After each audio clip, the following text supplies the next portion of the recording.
Good morning, fancy world. When you're walking and talking and freaking and yelling and bossing and speaking and looking at a boy, no one tells what to do with your high top shoes and your wavy toes with the black shorts, so no damn get away. Don't think they can play and nail it to the wall, cause you really need to stay. Gotta go free me, back out, bring me my ride, man, turbo jacket. He said, when you're walking and talking, but he's faster than me. Shout my walkie-talkie man. Last night at the show. When you're walking and talking. Mota Zitabanakasti. Welcome back into the worst fantasy show. I am your host, Jack Lucene. Hey, you guys know the drill by now. Super kick that like button, drop a comment, and more importantly, always send in questions. If you can send them to worstsportschannel@gmail.com, that would be great. Or you can even just hit me up on any of my socials. You might notice me doing some promotions these days on the socials that's exclusive to that. This show is always going to be ad-free, sponsor-free, affiliate-free, fucking free of everything. Because honestly, this is more of like a hobby for me, and I just want to be able to express myself and do the show the way that I want to do it. So yeah, none of that stuff comes into this little world that I've created here. But at the same time, if you see me doing some stuff on social media, wouldn't hurt to help me out and participate.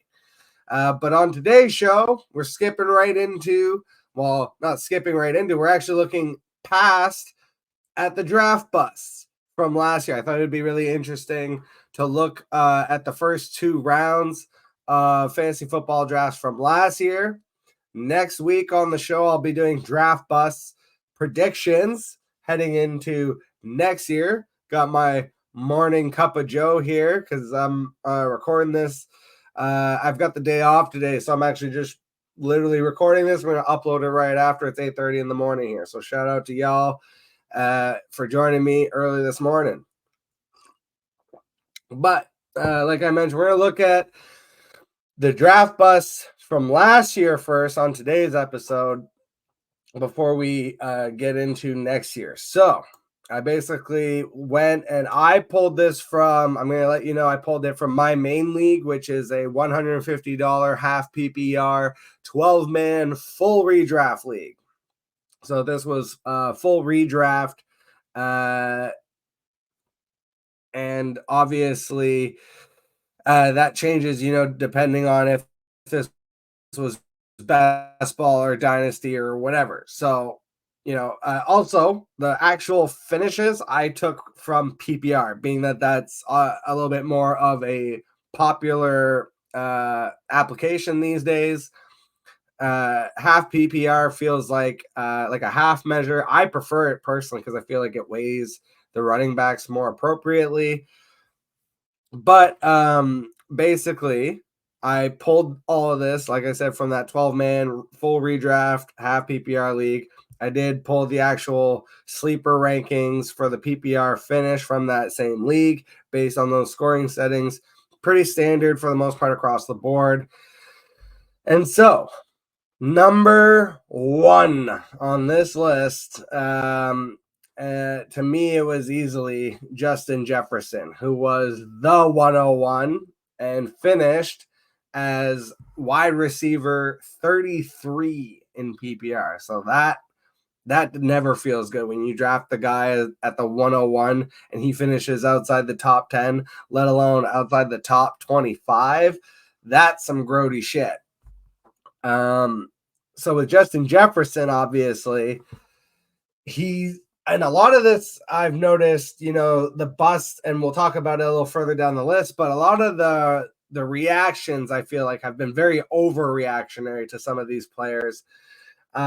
With Justin Jefferson, you won't be able to get as much of a dip as some of these other players because he's just so talented. Like, he's not going to go at the 101 most likely because of the quarterback situation. He's still going to be in the first round. You're likely going to have to take him between 106 and 112 in this kind of format. It is what it is. Even with the injuries and the myopic QB play, you're talking about he finished with 68, 1,074 yards, and 5 touchdowns. So it could have been worse if he was a less talented player. He obviously still had spike games, even without Kirk Cousins at certain instances. It'll be really interesting to see if they bring in like a JJ McCarthy or some other rookie quarterback, how that affects the overall target share. Obviously, Justin Jefferson is going to command the primary load, but man, 150 to 180 targets from a rookie JJ McCarthy. I don't know how well that necessarily translates on the field in terms of fantasy production. So me personally, I'm genuinely like scared of Justin Jefferson this year. I have him in Dynasty. I'm not moving off him in Dynasty in any way, shape, or form. And I'm still willing, I guess, to take the shot in best ball. But as far as redraft, I feel like this year in a redraft, there are certain guys like a Justin Jefferson who are supremely talented, but I would just rather, I look at a guy like an AJ Brown. He's not on this list because he dominated the first half of the season. AJ Brown had slightly better stats than Puka Nacua, and people are acting like he had a terrible fucking season and he's been knocked down in draft value. I think I would rather have AJ Brown than Justin Jefferson this year. I'm talking obviously not dynasty format, but in a redraft format, you're talking about just this year. I know Jalen Hurts is still going to be the quarterback. They may not be able to implement the tush push as much. They may need to even throw the ball a little bit more, especially in that later half of the year. Maybe they don't break down in the second half of the year like they did. Yeah, I think I would rather have AJ Brown this year than Justin Jefferson in redraft. And I don't think that's even that much of a stretch. Number 2 on the list, Austin Ekeler. Ekeler in my league went at the 103. So this was especially bad for the person who drafted him that highly in redraft. He was generally going in the top 5 picks in redraft leagues. I didn't think the fall off would be this immense. I definitely had him pegged for some regression because the touchdown numbers had been pretty insane.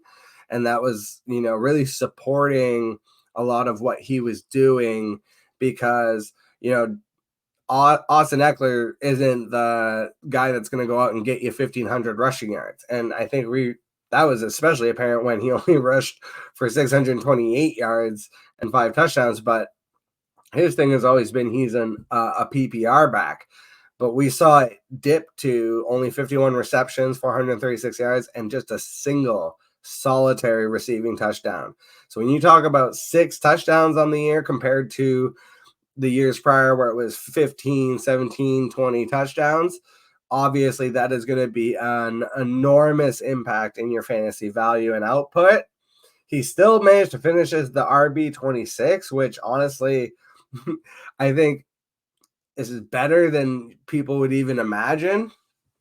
But, I don't know that he is necessarily cooked. I hate this whole discussion that people are just like, oh, that player's washed. Austin Ekeler landing with the Commanders, I think, is an interesting spot, considering the fact that they lost Antonio Gibson.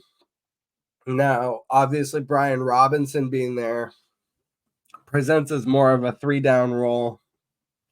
And you're talking about, I would imagine 200 carries for Brian Robinson, 150 to 200 carries, possibly more, depending if he actually is designated as like the starter. However, I do think, Austin Ekeler on a new team, could have some juice. I'll be very interested to see if they commit to Jaden Daniels as the quarterback or if it's Drake May. I don't know which one necessarily. I think for the impact of Austin Ekeler, I think Drake May would be the better outcome for his fantasy value, specifically because obviously with Jaden Daniels, you have that running ability where he doesn't always have to dump it off to the running back then. But in terms of like overall team success, I feel like they would be better served to take Jaden Daniels. I believe Jaden Daniels is a better quarterback overall than Drake May.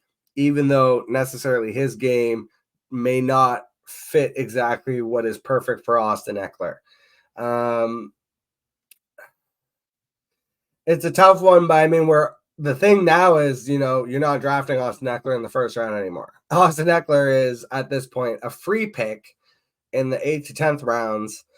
And honestly, I love betting on players like Austin Ekeler, who are coming off a bad year and find themselves on a new team and are kind of like the old veteran that nobody wants anymore, because I feel like those guys you can really find value more often than with younger players.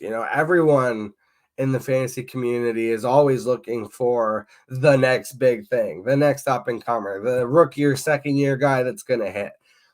And it feels like, especially in redraft, by the time we get to redraft season, where you have the landing spots of the draft cemented, you have all the hype from the preseason coming out about rookie performances and all, the veterans get so widely overlooked. And I mean, last year I was pounding the table for Adam Thielen and people kept laughing. Oh, Adam Thielen.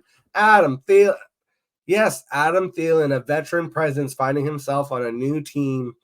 And I can see Austin Ekeler having a similar type of leadership role within the Washington Commanders locker room. So, again, given the draft value that he's currently at, I would be fine taking him on the potential of a bounce back season, because you could just honestly, you would be able to easily move on from him as compared to last year. Last year, you basically had to trade your way out of it. And if you didn't do it soon enough, you got stuck with him. Whereas this year, I feel like you can definitely take that chance. And even if, Austin Ekeler pops off for 2-3 games at the beginning of the year, that's a great way to just go trade him right away then, and, trade back up for a guy who, if Jonathan Taylor, for example, struggles the first 2 weeks, like that's a move I would absolutely be looking to make. Because, people go, oh, Austin Eckler's back. He's crushing it with what, and then by the NFL seasons are very long. I think fan memories are very short. And that's one way that I feel like you can definitely take advantage of other fantasy players. And again, between that and the age thing, that's often where I find my advantages. Like I said, is, and I hit on rookies too. It's not like, last year I was actually, shout out to Scott Fishbowl. I actually didn't announce it, but I made it into Scott Fishbowl 14. I signed up for the Joker division at the 6th spot, and I was looking at my team last year to kind of see, like, because we had made it to the, I can't remember if it was quarterfinals or semifinals. I feel like I made it to semis and then lost is what happened. I would have to be able to like look back and check, but we had a killer team. I had Jordan Love, I had Tucker Kraft. Those were kind of Tucker Kraft I had picked up at waivers at one point, but I had Puka Nacua, I had Devon Achane on this team, I had AJ Brown, who obviously dominated the first half of the season. Even a guy I'll talk about a little bit later, I had Garrett Wilson. I had a lot of really good. The tight end room, Trey McBride also was a great pick, a great late pick. I had Evan Ingram, who was really solid for me. So I had a really strong, thorough squad kind of all the way through. And we did make a decent run. And, again, I look at some of the veteran players, like last year for me, it was like Alvin Kamara was another one where everybody wanted to take Kendre Miller. And I was like, that, especially once it came out that it was only a 3-game. So Alvin Kamara was on my Scott Fishbowl team. Adam Thielen was a guy that was left for dead that I got on a lot of teams. So just a reminder not to overlook veteran players, and especially, I often look for role players. So I looked at Adam Thielen, for example. The reason I was so high on Adam Thielen is because I was specifically looking at, okay, this is a veteran receiver in a room with all young guys, and with a rookie quarterback. And that kind of veteran leadership can play to where when it's third down or when you're looking for that first down, like Adam Thielen, because he is the reliable veteran presence in your mind as a leader, he almost ends up, being your first. I mean, not almost. He ends up being your first look if you're Bryce Young. And we saw a lot of that. One of the big ways that Adam Thielen was effective last year was in gaining first downs.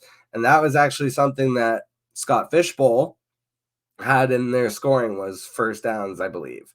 And some leagues do that where you get points for first downs. And so Adam Thielen was even more valuable in those types of leagues. So again, just, a reminder that it's fine to always take it's not always, it's fine to take shots on like the new hotness and the rookies and the incoming guys, but it's really easy to forget these old veterans. Back in the day, I remember my friend Cody used to dominate us with fucking Delaney Walker and like old Larry Fitzgerald, like 5 years after the Super Bowl run. So just again, reminder that veteran players, they're NFL players for a reason. They're still good. And when you get the value, again, I mean, if you draft them as the wide receiver 50 and they finish as the wide receiver 25, great, you won. Like you found value in the draft. It doesn't always have to be, oh, I drafted this guy wide receiver 50 and he finished top 5. You can build the middle of your roster and strengthen your core to amplify so that when you do have those top 5 performances, you're backed up by a bunch of also really solid performances of guys that you drafted late that, finished top 20 or top 30. So again, if you draft a guy top 50, top 60, and he's routinely finishing top 20, top 30, not only is that a win, but then people generally will see that and you can kind of potentially package that into a trade to get an even better player. So just that's, I always look for values in drafts kind of that way in a sense of, I just want the guy, you take the names off the back of the jerseys almost. Just if I draft a guy at wide receiver 50 and he finishes anything over wide receiver 30, boom, that's a win. Next up, Travis Kelce. So this one is really interesting to me for a couple of reasons. One, I told everybody not to draft Travis Kelce last year. And the reason was the draft value. This was officially the point where I was priced out of the Travis Kelce and Patrick Mahomes market. And we'll get to Patrick Mahomes a little bit later on this list as well. But Travis Kelce went 105 in my redraft league. And I was seeing that in, I've seen him go 106 in best ball a lot. Even in startup dynasty leagues, I was seeing him go still kind of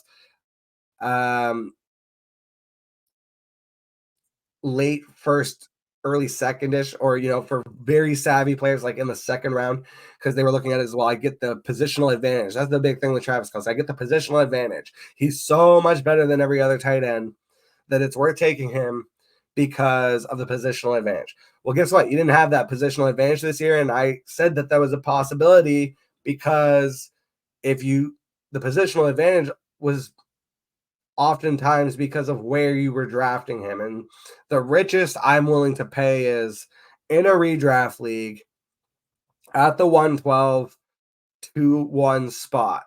In the past, historically, I double tap Travis Kelce and Patrick Mahomes, and then I just deal with the rest of my roster around that.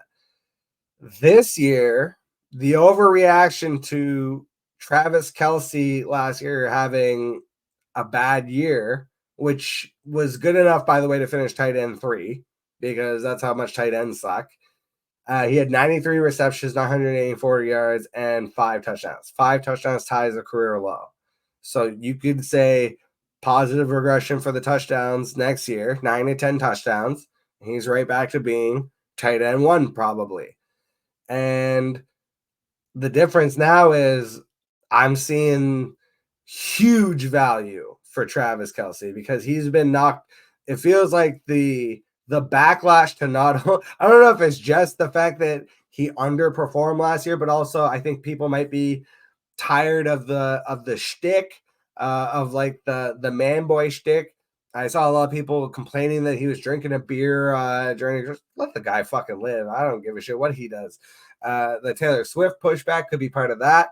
Whatever the case, I can tell you, I will be drafting Travis Kelce on as many teams possible if he's going in the range that he's going right now.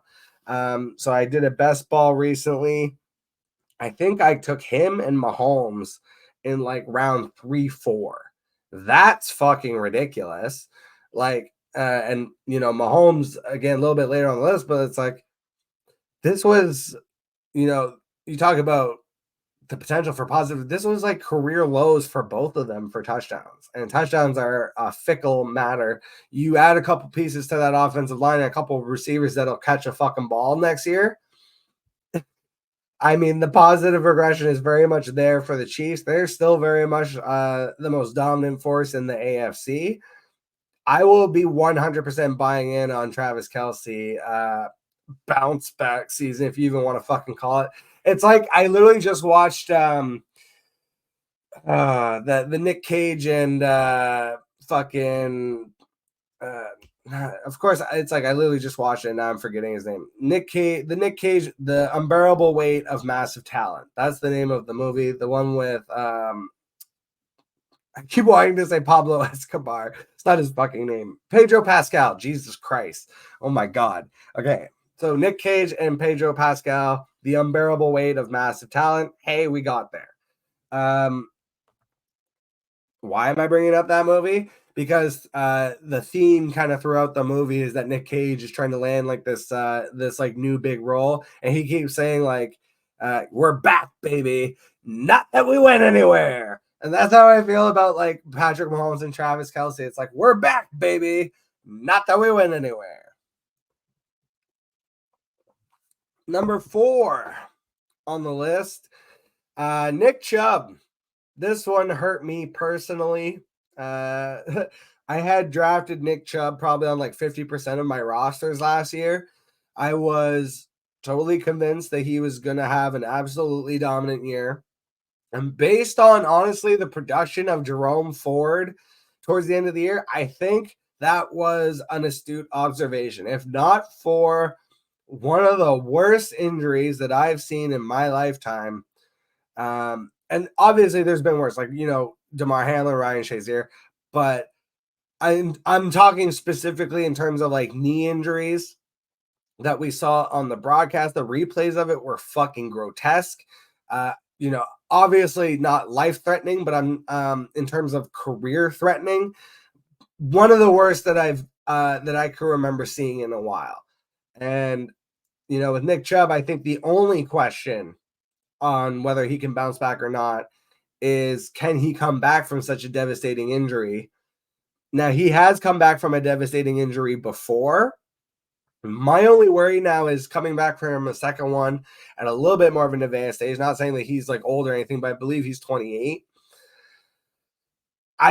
I kind of see it as Javonte Williams, and I was super out on Javonte Williams last year, and he even surprised me and did better than I expected and came back earlier than I expected, and it still wasn't like the greatest you know, performance, like in terms of like coming back from an injury.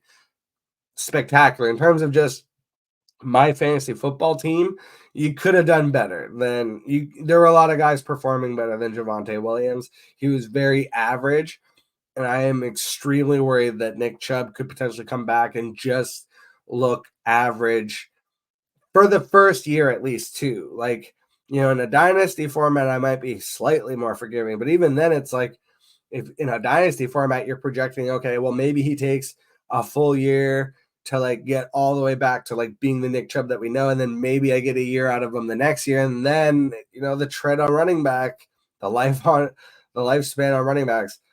So unfortunately, as much as I love Nick Chubb as a player and as a human being, and I wish him absolutely all the best, and I do hope I'm wrong and that he comes back and makes me look foolish, frankly, I won't be drafting him anywhere. Like, there's not a single. I have a keeper team. I'll be keeping someone that is not Nick Chubb. There's just no way for me that I can really like. Again, it would, unless the draft capital is like double digit rounds or something, but even then, it's for me personally, I won't be willing to take the risk. And I'm just not that patient of a player either. I think that's something to be said about your style of how you play fantasy football. Traditionally, in almost every single league that I've ever played in, I have finished either like way above the norm in terms of player moves, like player acquisition, player moves, trades, all that kind of. I'm very active throughout the season. Most of the time, I'll finish top three, even in like really competitive leagues where a lot of managers also making moves. I will usually be in that top side. It's very rare for me. Like it happens, you draft a team where you're like, oh fuck, I just like I nailed this, and I just didn't need to. You hit waivers and you do what you have to, but it's like I don't want to trade any pieces. I don't want to help anybody out right now. Like I feel like my team's juiced and I'm just gonna make a run. That's viable, and I get that happens, but I feel like more often than not, you don't win at the draft. Everybody has problems coming out of the draft, and the best teams and players and the ones that truly win the championships, a lot of times I feel like are the more active players that are constantly looking to improve their roster. And especially, getting complacent when you're a winning team. The guy that finished first seed in my main money draft league that I based this list off of, he didn't win the championship. It was the guy in fifth who just never stopped improving his roster all year. He was making trades right up until the deadline. He was very active on the waivers. He was, again, a fifth seed, and he won the championship. So, and that happens all the time. That literally happens. Like the amount of I feel like the amount of like one seeds that like truly just like dominate, go straight to the championship and just win outright, like is a smaller percentage than what I'm talking about of like teams that just never stop trying and just keep making moves and hit those hot waivers at the end of the year, make a couple great trades. They get those guys that are on the hot run for the last 4 to 6 weeks. And honestly, more often than not, I feel like that's how you actually win your fantasy championships. Number 5 on this list really shocked and surprised me. I'm going to tell you. Tony Pollard, who was picked 203 in my league, he finished as the RB14 in PPR. Like, I didn't have much of Tony Pollard. I actually thought Tony Pollard potentially could be a bust. Now, granted, I did also think that about the entire Cowboys offense, so I was definitely wrong about CeeDee Lamb and even Dak Prescott. But I was not wrong about Tony Pollard. The thing about Tony Pollard, and the reason I lamented Tony Pollard's potential to bust even more so than Dak or CeeDee, because I said, CeeDee probably gets there just through volume alone. Dak, you hope that McCarthy doesn't fuck his shit up, and he didn't. It actually feels like that was a good fit in terms of the passing, but when they brought in Schottenheimer, I said the run game, fucking, that's dead now, because Tony Pollard, he succeeds primarily in outside zone plays, and they're going to run a lot of inside zone. So when you talk about zones, it's really, you have the center in the middle, and you have your guards, and you have your tackles. Zones go by the gaps in between those players, quite literally. So if you've got your center standing here and you've got your two guards here, on either side of the center's ass cheek, those are called your A gaps. That's where Schottenheimer likes to run the balls, right up the center's ass. See how it's going right up the center's ass? I hate that kind of fucking play calling. That's bullshit to me. What you want to do is you don't want it to go up the center's ass. You want to funnel out. That's what you want to do. You want to funnel out. And you can do funneling out this way or this way. Now, you could still hit A gaps sometimes, but more often than that, you want to hit those B gaps and C gaps, because C gaps is outside of your tackles. So that's where you're getting your running back out into space. You can have wide receivers and tight ends and fullbacks doing other types of blocking schemes. You can have pulling guards. There are lots of things you can do. I hate when they do that shit out of shotgun, because it's like now you're 5 to 7 yards behind the line of scrimmage and you're having your running back start from there. So it's like, well, you already are having the running back have to get 5 yards to just get back to the line of scrimmage. What the fuck is the point of that? So when you do these kind of concepts, you really have to do them under center, meaning your quarterback has to have his hands on the center's butt under center. You don't want him 5-7 yards back and shotgun. That's bullshit.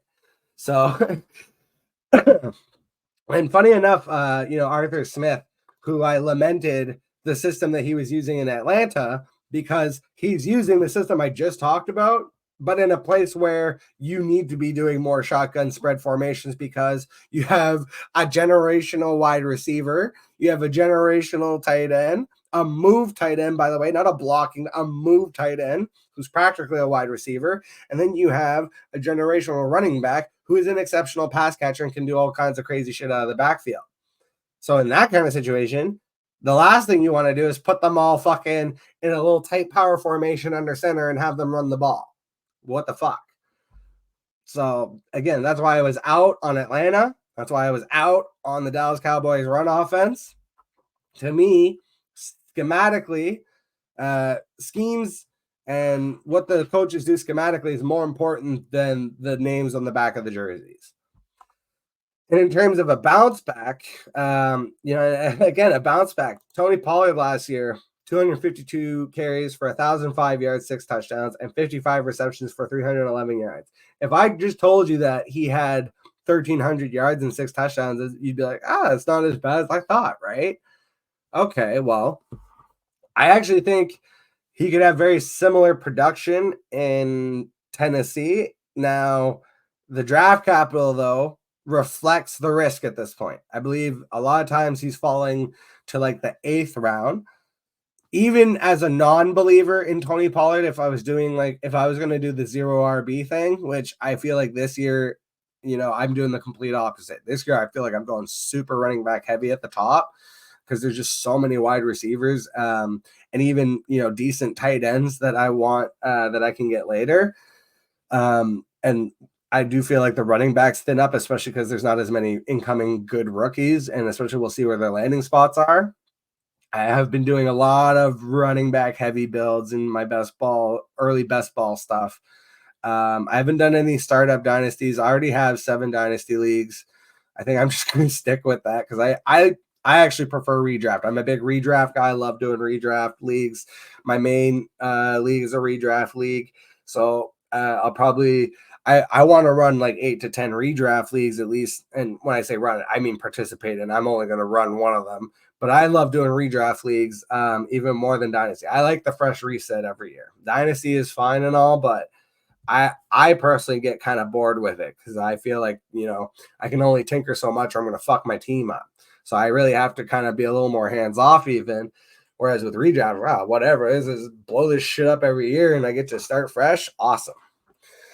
But Tony Pollard going about 8th roundish. I actually like that value because I do think he can outperform that, even if he has the exact same year that he just did in Tennessee. But at that draft capital, like that would be a return on value. It might not be like, huge or anything. Again, I think there's a misnomer sometimes of like if you draft Tony Pollard as the running back 20 and he finishes as the running back 15, like that's a win.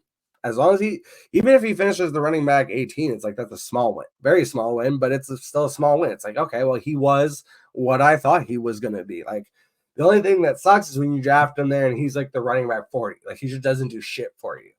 And then it's a dead spot on your roster. And it's like, you got to move on from those guys sooner rather than later. And it can be tough when it's a guy, that has a starting job as a running back. So,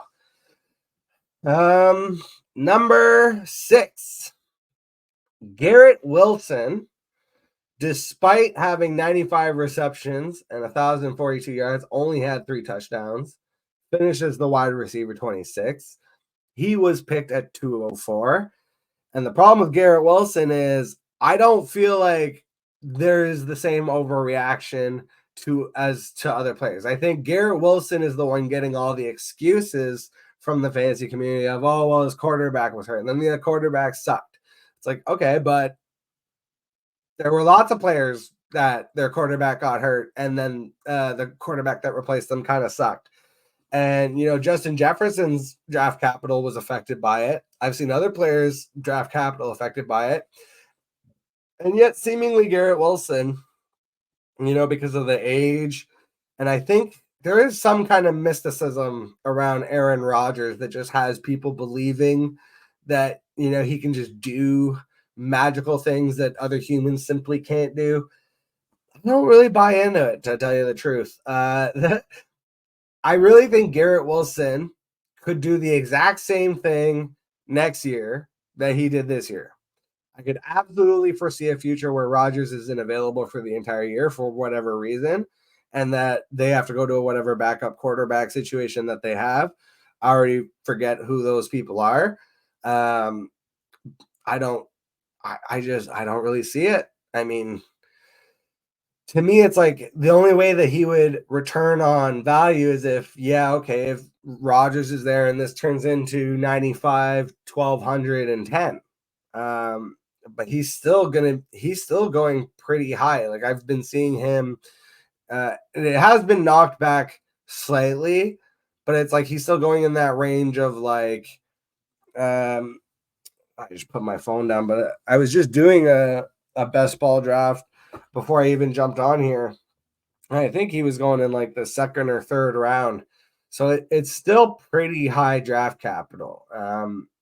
And I get that if you're just a believer in Garrett Wilson's talent, and especially in PPR leagues, I understand it. But, again, my leagues have PPR. Or even if you're in a standard league, like I think I might look elsewhere. There's just a lot of really good, solid players in that kind of second, third round range. I might be willing to take, especially again, the running backs. It's like, why? I feel like I can get that same production of a Garrett Wilson, like 1,000 yards and 8 touchdowns. I feel like I can get that all throughout the draft in terms of wide receiver production. Whereas, in this range, it's like, I think I would rather just take the running backs that are available. Yeah, it's a tough one for me.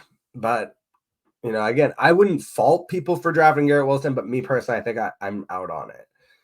Number 7. Hey, we said we're back, baby, but not that we went anywhere. Mr. Patrick Mahomes, he was drafted at 205. He was the first quarterback off the board, even ahead of Josh Allen in my league. I know that's very much a toss-up. People sometimes prefer Josh Allen because of the running baseline. I get that.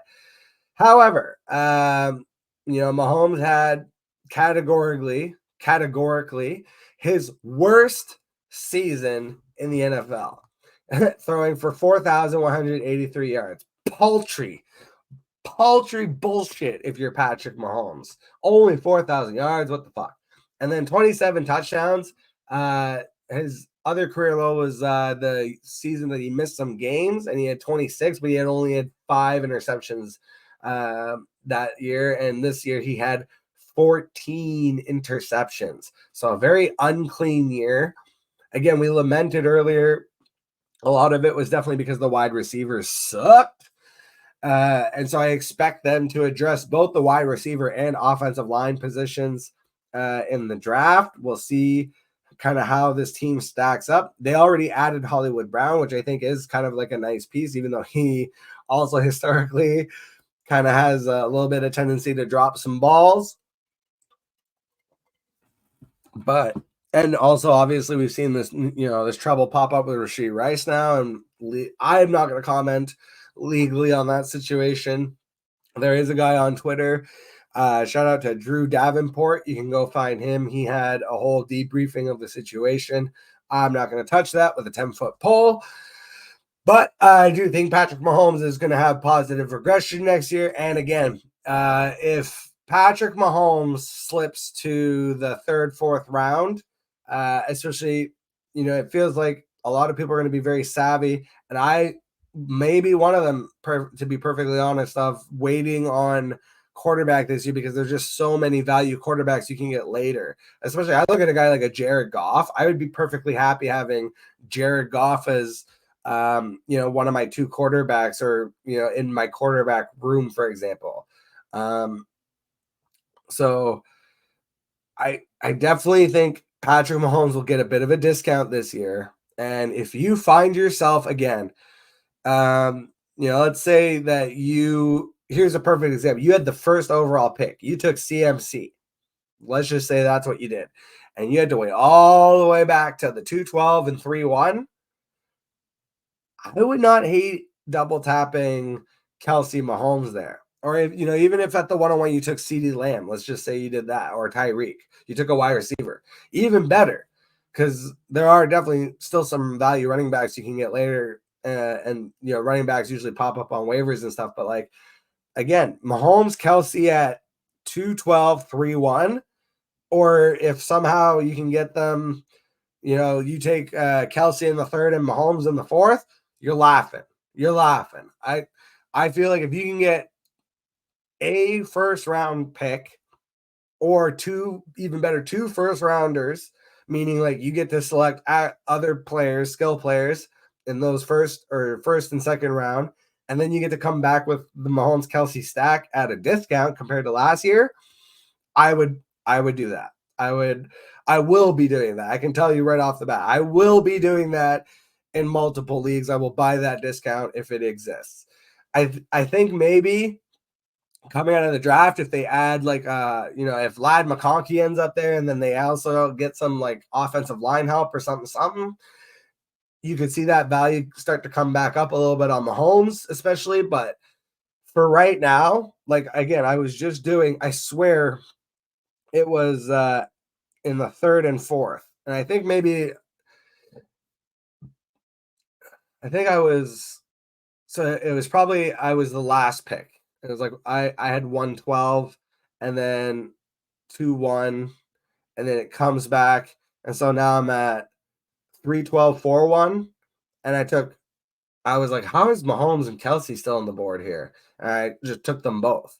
So again, if that happens to you, all the power to you. Take Kelce Mahomes. They're still the best players in the NFL. Number 8, which I think matches his jersey number. I get confused by that when I saw the pictures. But Josh Jacobs, drafted at 206, finishes the RB 28. Quite predictably, honestly.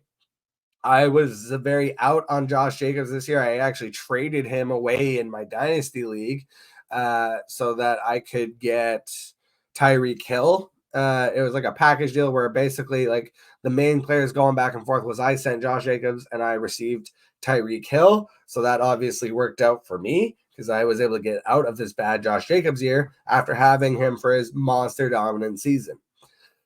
Basically, coming off a 400 touch season where he had like 2,000 all-purpose yards, and then not like the contract dispute, not working out in the offseason, not being there for training camp, and like all the fact that he had to play essentially on the franchise tag, clearly wasn't motivated. You could even argue wasn't necessarily in shape, but he's 26 years old. He is one season removed. If you remove this back, he is one season removed from being the RB1 in like dominating.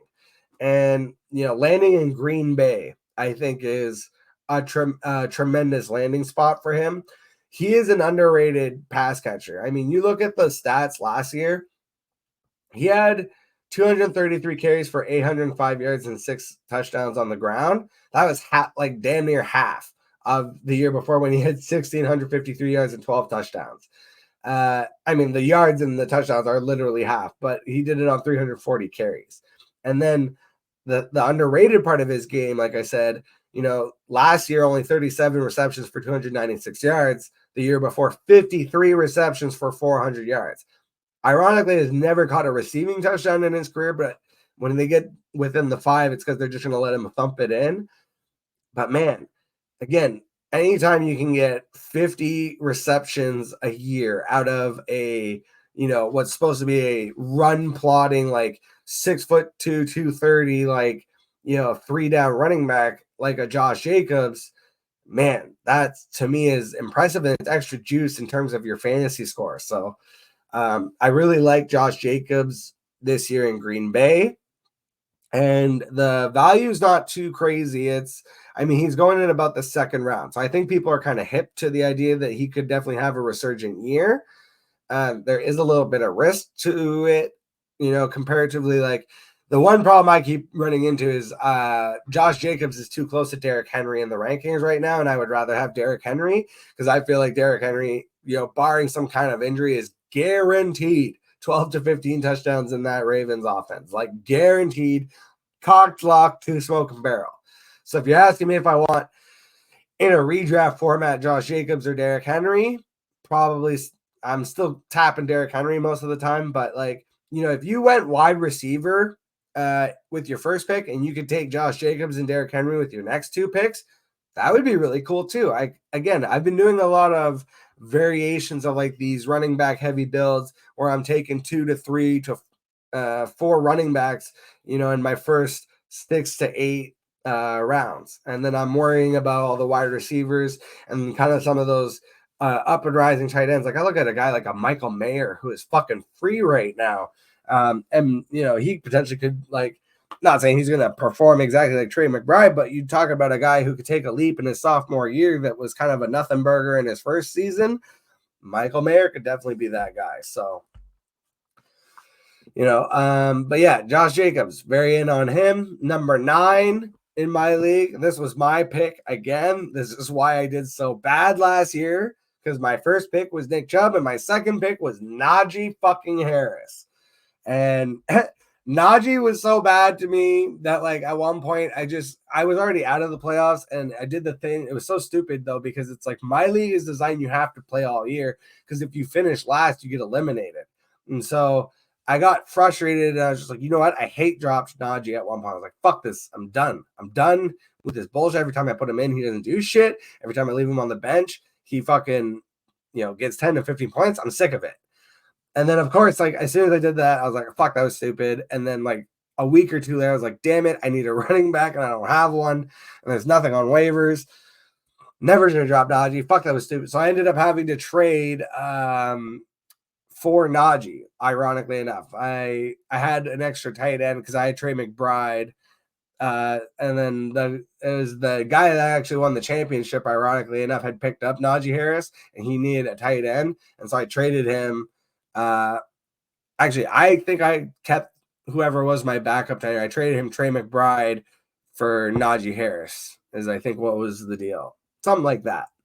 Anyways, bottom line is I hate dropped him, and then I had to trade back for him and keep him on my team. And then, yeah, anyway, I got my way out of toilet bowl, so I didn't get banished from my own league, because that's what happens. If you finish last in that league, banished for 1 year.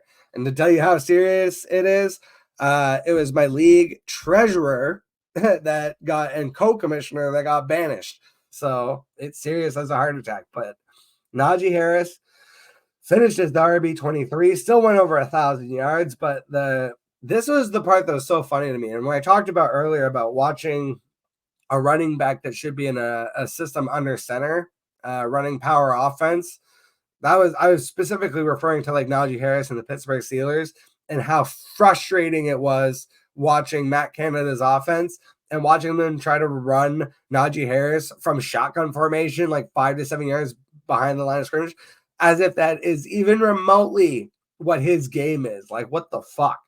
I even made like a TikTok video about it, just like lamenting because there's this play where they run it out of shotgun formation. The fullback misses the block, so Najee's like met in the backfield, like 5 yards behind the line of scrimmage, and he shakes that tackle and then hits a nice stiff arm, and then he has to go all the way up around the left to like turn it into like a 10-yard play. And it's like, if you just ran the fucking offense properly, he wouldn't have to do all that shit, and he could actually have good games. But he had 250 carries, career low. 1,035 yards, low. Ironically enough, though, at 4.06 yards per carry, which was a career high, higher than the previous 2 seasons. And he had 8 touchdowns, also a high. Where it really dropped off for him was the receptions. Only 29 receptions for 170 yards. This is a guy who had fucking 70 receptions his rookie year. Like, and as much as Arthur Smith, I make fun of him and I am not like a huge fan. I actually do think that his offense specifically will fit in Pittsburgh because he runs a lot of two tight end sets, power sets under center. That's kind of what he wants his offense to do. Najee Harris fits that perfectly. So, and Najee Harris right now, huge value in drafts. It's funny because Najee Harris is going basically next to Jaylen Warren. And I'm telling you right now, if you're picking between Najee Harris and Jaylen Warren, I would pick Najee Harris. As long as he stays on this team, he fits the mold of what Arthur Smith wants to do far better than what Jaylen Warren is. Jaylen Warren will be a complimentary back. I like Jaylen Warren. He's good. He's not going to be the main load bearer in this offense. I think they're going to keep both these running backs. I think they're going to use both running backs, but I do think it's going to be a little bit of a frustrating situation where, almost a comp to what we just saw in Atlanta. Like Najee Harris is more Tyler Algier, who Arthur Smith loved, but he's better than Algier. And then Jaylen Warren's more like Bijan Robinson, obviously not as good, but you comp their games, they're much more similar in that respect in terms of, Algier fits Najee's game and vice versa, and Bijan fits Jaylen Warren's game and vice versa. And so you literally just saw it happen in Atlanta. I mean, I would bet on it to happen in Pittsburgh too. So even though it hurt me last year and it burned me last year, this is one of those cases. And, with my Steelers, I feel like, because this is my team, I actually feel like I'm more critical and less prone to drafting them because in my mind, I'm always like a pessimist of like, oh, they're going to do worse than people expect.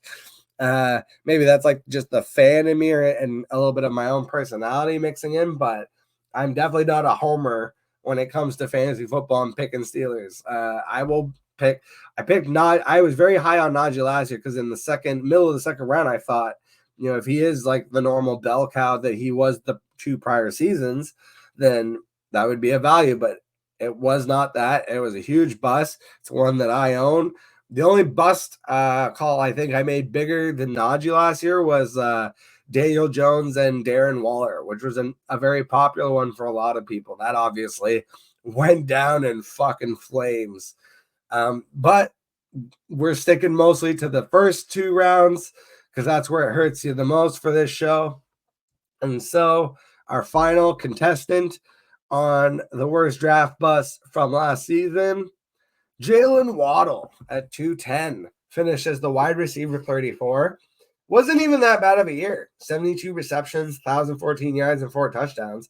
But he wasn't Tyreek Hill. And the problem is, I don't view Tua Tagovailoa as, the guy that's going to go for 5,000 yards and 40 touchdowns and carry 2 all-star wide receivers. He managed to get them both in the top 10 the year prior. Feels like that takes a lot. He's going to have to go back to like 75, 1,200, and 8 touchdowns to be relevant at the same draft capital. However, I do think that it will get knocked down a little bit. If he's in the 3rd or 4th round, I don't hate it, but he is definitely capped by Tyreek Hill in a redraft format. In a dynasty format, though, this is actually like I would go buy Jaylen Waddle. I think you can get a slight discount on him right now. And then, Tyreek, you would expect within 2 to 3 years, potentially is either no longer in the league or no longer on the team, or, even potentially no longer in the league based on his own, reportings of what he has said in the past. But I feel like Jaylen Waddle, it wasn't like the worst ever, but wide receiver 34 finish in PPR from someone you did draft in the 2nd round, that was the last one that I really felt like was a bust. Besides the other one I could have put here was T. Higgins, but it felt like the Bengals obviously were just affected overall by injuries, not only to Joe Burrow throughout the year, but to Higgins himself, to Jamar Chase. Just generally speaking, it was a bad year for the Bengals as a whole. And I do think Higgins can have a resurging year. Not like he's going to be, top 10 wide receiver. That I've never really projected him that way. But I do think he can get back to like what he was doing before. Bijan Robinson, I had him as a draft bust last year, but that was only because in a lot of startup dynasty drafts, people were like taking Bijan as the 101, even above CMC. And I thought that was crazy. And if you did that, that definitely didn't feel good.